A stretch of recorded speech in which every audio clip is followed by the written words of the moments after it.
Emotional Intelligence 2.0 by Travis Bradberry. Shouldn't skill and strategy outweigh something seemingly small like people skills and workplace success? Interestingly enough, being able to interact with people successfully and manage your own emotions are two of the most important elements in being able to successfully climb the corporate ladder. Unfortunately, these are skills that aren't often taught in schools or college courses. Emotional Intelligence 2.0 lays out basic guidelines for developing your emotional intelligence and having more successful relationships with your colleagues. What is EQ? EQ is a combination of factors. It involves self-awareness, self-management, social awareness, and relationship management. Self-awareness is your ability to manage and understand your own feelings and behaviors. Self-management is being able to manage your feelings. Social awareness is your ability to understand other people. Relationship management helps you to build successful relationships between yourself and other people in your life. Mastering all of these skills can have a direct relationship with your ability to achieve what you'd like to in the workplace. For instance, let's say one of your coworkers tries to take credit for a difficult project you put a lot of effort into.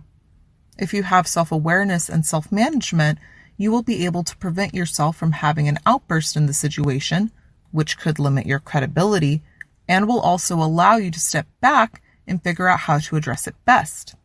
Here are a few tips for increasing your EQ. Get to know yourself. Strong moods can lead to dangerous outcomes.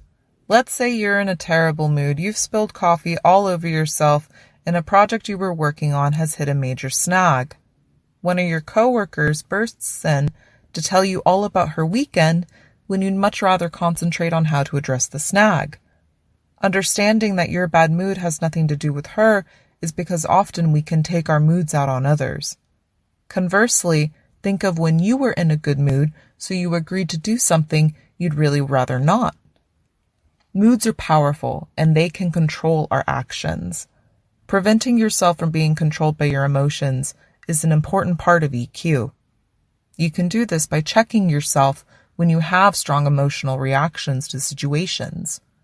Understand that moods and emotions are temporary, but the ways we react to them can have lasting consequences. Create self-management tools.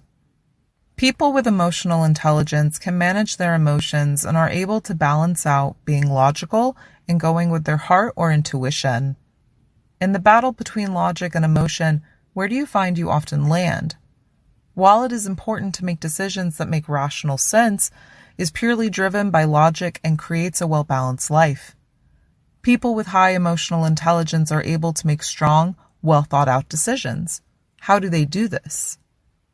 One tool to resolve a difficult decision is to make an emotion versus reason list. Draw a table with 2 columns, and on the emotion side, write down what your emotions are telling you to do. On the other side, write down what reason is telling you to do. Look through each side of your table and determine which column has more support. Are emotions making you incapable of seeing the logical truth? Is your logic flawed? This list can help you clarify which direction you should go in. Another self-management tool is telling your friends and family about your goals.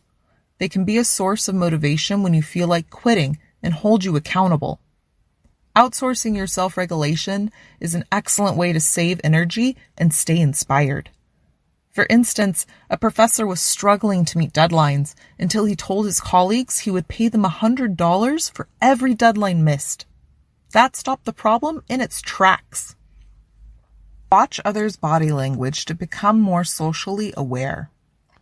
A great indicator of how a person is feeling is their body language. To successfully read someone, start from their head and work your way down their body to look for clues. Looking at someone's eyes can be very telling. For instance, sometimes when someone is lying, they often blink a lot. Check the mouth. Does the smile seem sincere or fake? Hint, only a real smile will appear sympathetic. Move down to the shoulders. Are they rigid or relaxed? They can indicate how relaxed someone is. Once you've thoroughly examined someone's body language, treat them accordingly. If they are relaxed, feel free to engage with them. If they seem tense, moderate your behavior accordingly. Learn people's first names. Learning someone's first name is a great way to make them feel important. It can also be a great conversation starter. Perhaps they have an unusual name or an interesting backstory with their nickname. Learning someone's name as soon as possible and addressing them forward as such is an important component in being likable and making others feel valued. Avoid sending mixed signals. Imagine you're having a serious discussion with a coworker about their exceptional performance, but you're irritated because you got into a fight with your spouse beforehand. Your coworker might be confused about the mixed messages you're sending. You're praising them, but you also seem annoyed. Mixed messages are confusing to those who receive them and create static in relationships. You can avoid sending mixed messages by checking your own body language. Be aware of how you're standing, the facial expressions you're making, and the way you're physically representing yourself. You can also avoid them by getting feedback from others about how you're perceived. Though criticism can be uncomfortable, the benefits of feedback heavily outweigh the initial discomfort. Anyone can develop emotional intelligence, regardless of what skill level you begin with. Increasing your EQ can be the first step to the success you desire. Now, start applying these ideas and see how your work life changes. Summary.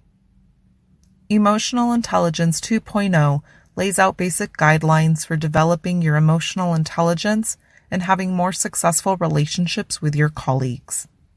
These tools can help anyone increase their EQ, become more socially aware, and enjoy more fulfilling interactions with others. Learn how to avoid sending mixed signals, how to read others' body language, and why getting to know yourself is so important.